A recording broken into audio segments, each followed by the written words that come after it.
This story, The Rat Trap, gives us a psychological insight into human nature. The writer highlights how greed for material things entraps human beings. There are some temptations. You get tempted, then you feel that you are caught in a world where you cannot come out of it. So the story upholds the belief that the essential goodness of a human being can be awakened through love and understanding. It brings into focus the idea that the world is a rat trap. Riches, joys, shelters, and luxuries of this world are nothing but baits to trap the man. So let's look at some of the important questions in this lesson. At first, we are going to discuss short answer type questions. From where did the peddler get the idea of the world being a rat trap? The peddler went around selling rat traps that he had made himself from wire he had begged or stolen. One day, the thought occurred to him that the world was very much like a rat trap, which offered men shelter, food, clothing, and other comforts for entrapping them. Question number two. What was the peddler's philosophy about rat trap? Why did it amuse him? The peddler's philosophy was that the whole world is a rat trap with several baits in it. As one is tempted to bet and touches it, the door is closed and everything comes to an end like in a rat trap. The thought amused him because he has so far been selling rat trap but not fallen in this world's rat trap. Question number three. What kind of host was the old crofter? The old crofter was an affectionate and generous host. So he was very hospitable. He warmly welcomed the peddler as he got someone to talk to in his loneliness. So he was leading the life all alone. So he wanted company. He served him porridge for his supper and offered a pipe with tobacco roll to smoke and finally played with him Majlis till bedtime. Question number 4. The reader's sympathies with the peddler right from the beginning. Is it justified? Give reasons. The rat trap peddler draws the reader's sympathy because of his poverty. The author's description of his clothes and appearance, like his clothes are in rags, his cheeks are sunken, and hunger gleams his eyes, and is resorting to begging and petty thievery to keep his body and soul together, evoke reader's sympathy. Who do you think was at fault? The ironmaster or the peddler? Give two reasons. I think the ironmaster was at fault because it was he who invited the tramp to his house for Christmas, thinking him to be his old acquaintance. But once he knows about him, he was not his acquaintance. He could not oppose his daughter's decision to offer him Christmas pleasure. Why was the peddler grateful to the ironmaster and his daughter? The peddler was grateful to the ironmaster and his daughter as they empowered him to release himself from the world's rat trap through their selfless hospitality, love, sympathy, compassion, and understanding.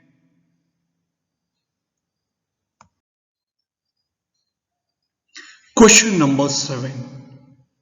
Did the peddler expect the kind of hospitality that he received from the crofter? The peddler was surprised that the crofter not only invited him into his cottage but also shared his porridge with him. He also talked to him, played cards with him, and shared confidences with him.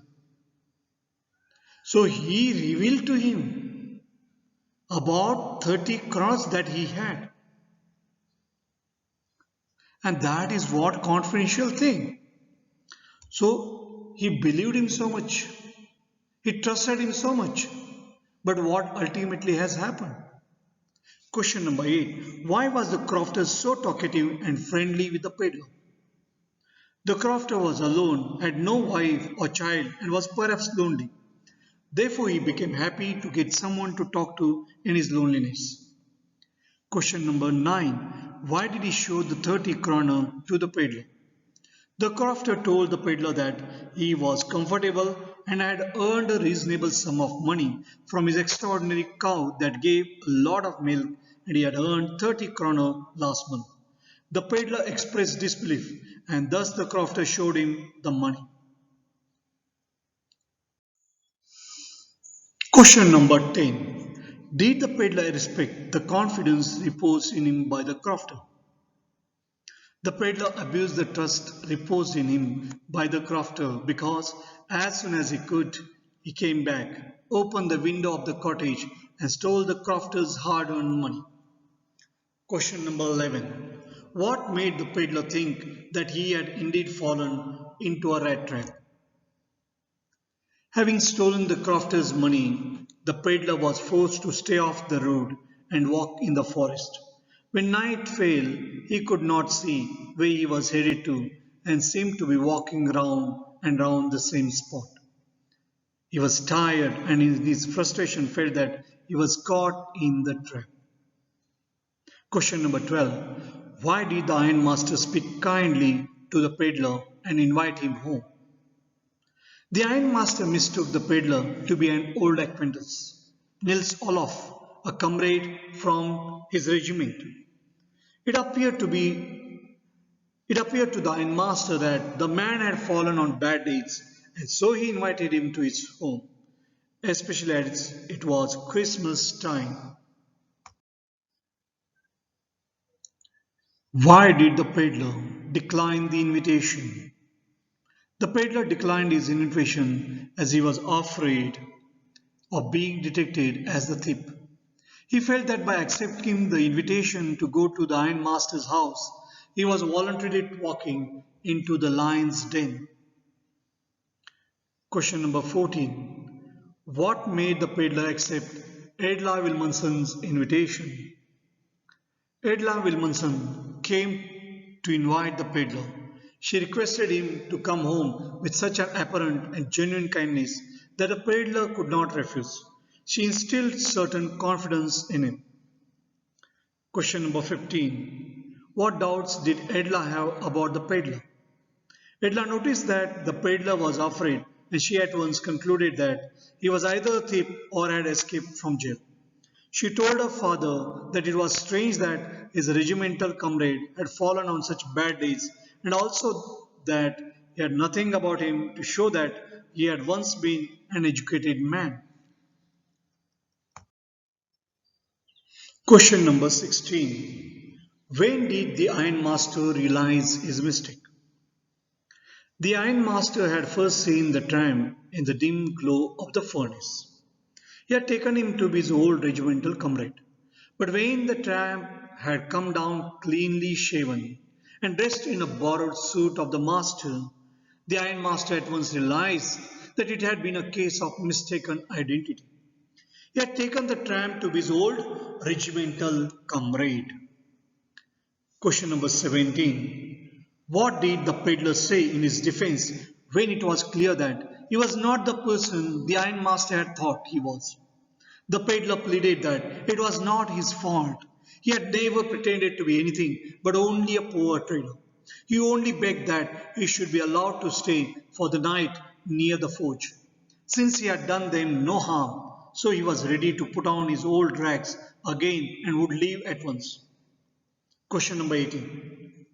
Why did Edla still entertain the peddler even after she knew the truth about him? Edla was a kind woman at heart and understood how difficult the peddler's life had been.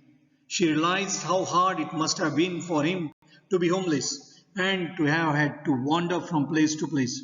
She empathized with him and was thus kind to him even though she knew who he was. Question number 19. Why was Edla happy to see the gift left by the peddler? The ironmaster and Edla had expected that the peddler would have made away with all their silver and were indeed pleasantly surprised to find that he had not stolen anything but had left the 30 kroner notes which were stolen in a rat trap along with a letter. He requested that the stolen money be returned to its rightful owner, that's a crofter, and stated in his letter that having been treated with such dignity and having had his status elevated to that of a captain, he felt that he could not embarrass them. Question number 20. Why did the peddler sign himself as Captain Von Stale? The peddler was touched by the kind treatment Edla gave him. Edla, despite knowing his real identity, treated him like a captain. Now it was his turn to show her that the guest she had honored was as honorable as the captain and not merely a petty tip. Latent goodness of his heart awakened. He behaved in a dignified manner, signed himself as Captain Von Stale.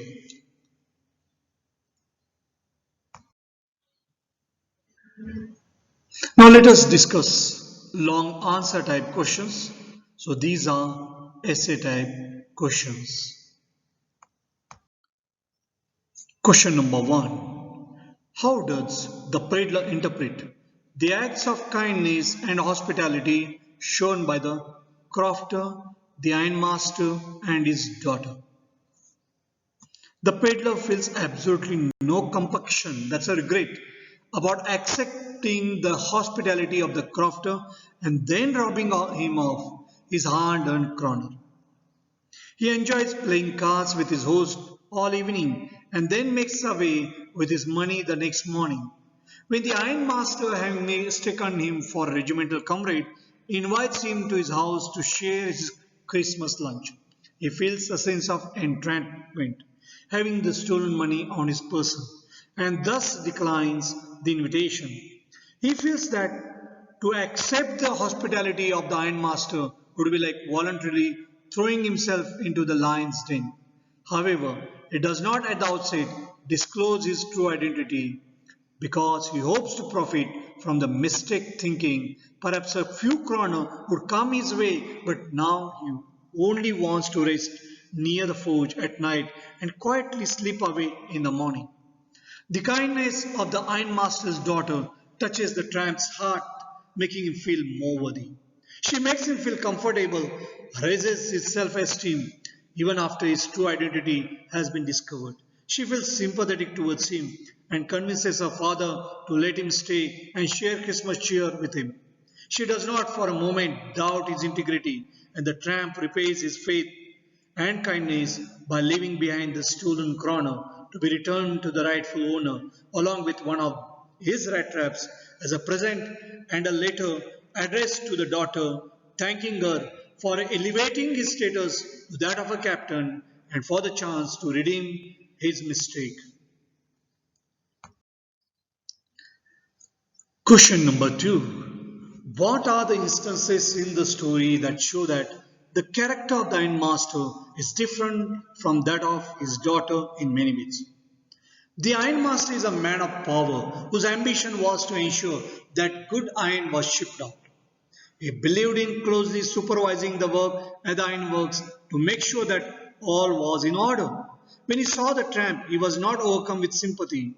His arrogance came to the fore and he commenced to give him a piece of his mind regarding his unwise decision of not resigning at the appropriate time. His invitation to the tramp to come to his house stemmed more from a sense of superiority rather than true philanthropy. He was most indignant to discover that the tramp had deceived him regarding his true identity. The ironmaster's daughter sensed something amiss on her very first meeting with the tramp. She was not convinced that he had ever been in the army, and when she was proved right, her reaction was not one of indignation but one of sympathy, understanding, and kindness. She realized how he must have always to contend with being turned away and not being made welcome anyway. and decided that she would give him that opportunity of feeling secure and welcome in the home.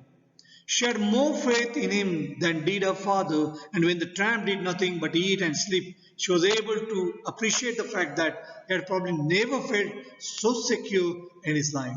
She even convinced her father to gift him the suit that was loaned to the tramp as a Christmas gift. Question number 3. The story has many instances of unexpected reactions from the characters to others' behavior. Pick out instances of these surprises.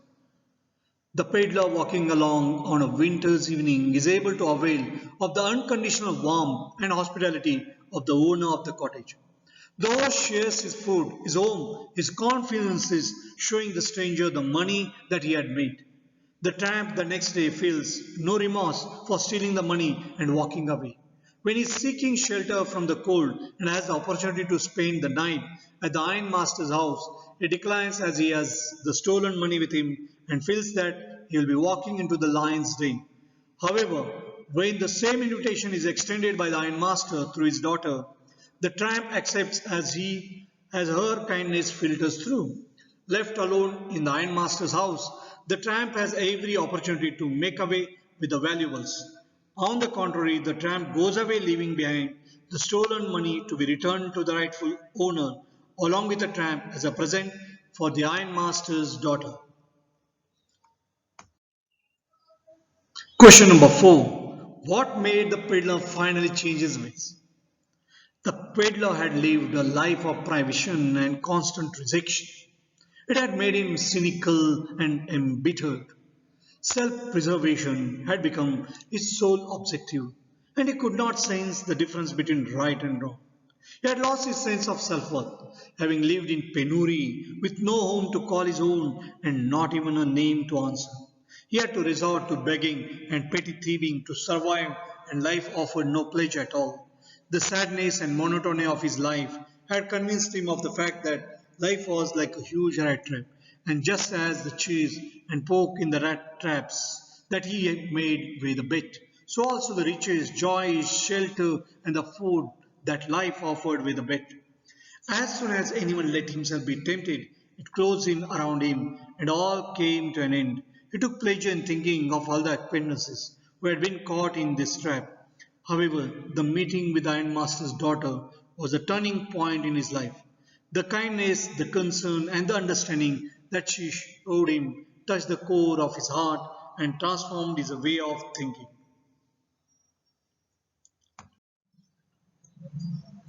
Question number 5. How does the metaphor of the rat trap serve to highlight the human predicament? Now here, how the rat trap is used metaphorically to highlight human predicament, human dilemma, a difficult situation. So here the word as a rat trap, the word as a rat trap. So it is used very metaphorically. And the baits that are there in the rat trap are the temptations. So how the writer has used rat trap metaphorically to highlight the human predicament. So let's go to the answer now. The tramp. Now who is the tramp here? The peddler. Rat trap sailor. During his wanderings, hit upon the thought that just as the cheese and the pork are the bait. So what are they? They are the temptations, are the bait in the rat traps that he makes so also. Now it is compared with metaphorically. It is compared with human being. Now rat trap for the rat. And now the trap of the world to the human being. Joys, the warmth, the shelter, and the comforts that life offers are the baits to trap humans in the huge rat trap of the world. So this is what is metaphorical. It gave him immense pleasure to ruminate about, to think about all his acquaintances who had fallen into the trap. Though these were the thoughts of an embittered man who envied those whose lot was better than his, yet the metaphor of the trap holds some truth when one thinks about life. The more one has, the more one wants, and sometimes the reasons for wanting those things become secondary to the wants themselves. jealousy, and rivalry are the corollaries of material acquisitions, and the only motivation to possess things is to outdo another. The rat trap of the world entraps us, and we are so occupied with chasing the state of fulfillment that ever evades us that we are again engulfed in despair and discontentment. Thank you. Goodbye.